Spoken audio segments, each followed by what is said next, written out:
ചന്തയിൽ പൊരിഞ്ഞടി മഹേന്ദ്രനും അഭിമന്യുവും മുഖാമുഖം. അതേ കൂട്ടുകാരെ, നമ്മളുടെ ആ ഒരു മഹേന്ദ്രൻ്റെ ഒരു വില്ലൻ അയച്ച് നമ്മുടെ അമൃതയെ ശല്യപ്പെടുത്താനും ഒക്കെ നോക്കുന്നുണ്ടല്ലോ നമ്മുടെ മഹേന്ദ്രൻ്റെ പുതിയ പ്ലാൻ അനുസരിച്ച്. അപ്പോൾ അതിനുശേഷം ആ ഒരു വില്ലൻ്റെ കയ്യിൽ നിന്നും, ആ ഒരു ഗുണ്ടയുടെ കയ്യിൽ നിന്നും അമൃതയെ മഹേന്ദ്രൻ രക്ഷിക്കാമെന്നായിരുന്നു മഹേന്ദ്രൻ്റെ പ്ലാനും പദ്ധതിയും ഒക്കെ. പക്ഷേ ആ ഒരു പദ്ധതികളൊക്കെ തകിടം മറിച്ചായിരുന്നു നമ്മുടെ അഭിമന്യുവിൻ്റെ കടന്നുവരവ്. ആ ഒരു ഗുണ്ട വന്ന് അമൃതയെ ശല്യപ്പെടുത്തുമ്പോൾ നമ്മുടെ അഭിമന്യുവാണ് അത് കാണുകയും അമൃതയെ രക്ഷിക്കുകയും ആ ഒരു ഗുണ്ടയെ അടിച്ച് പൊളിച്ച് ഇല്ലാതാക്കുകയും ചെയ്യുന്നത് കേട്ടോ. അപ്പോൾ അതിനുശേഷം നമ്മുടെ മഹേന്ദ്രൻ വലിയ ആളായിട്ട് വരിക ഇടപെടാൻ വേണ്ടി നമ്മുടെ ആ ഒരു പ്രശ്നത്തിൽ.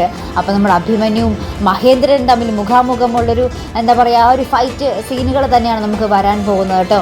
അപ്പോൾ അഭിമന്യുവും മഹേന്ദ്രനും തമ്മിൽ ഏറ്റുമുട്ടുമ്പോൾ ആർക്കായിരിക്കും ജയം? നമ്മുടെ മഹേന്ദ്രനാണെങ്കിൽ നമ്മൾ കണ്ടു, നമ്മുടെ വിവേകിനെ കൊല്ലാക്കൊല ചെയ്തിട്ടുണ്ട്. അപ്പോൾ നമ്മുടെ അഭിമന്യുവിന് എന്തെങ്കിലും സംഭവിക്കും? അഭിമന്യു ഇത്രയും കീരിവാസുവിനെയും ഗുണ്ടകളൊക്കെ ഒറ്റയടിക്ക് അടിച്ച് തെറിപ്പിച്ച ഒരാളാണ് നമ്മുടെ അഭിമന്യു. അപ്പോൾ എന്തായാലും നമ്മുടെ മഹേന്ദ്രനെ നല്ലോണം ഇട്ട് കൊള്ളും.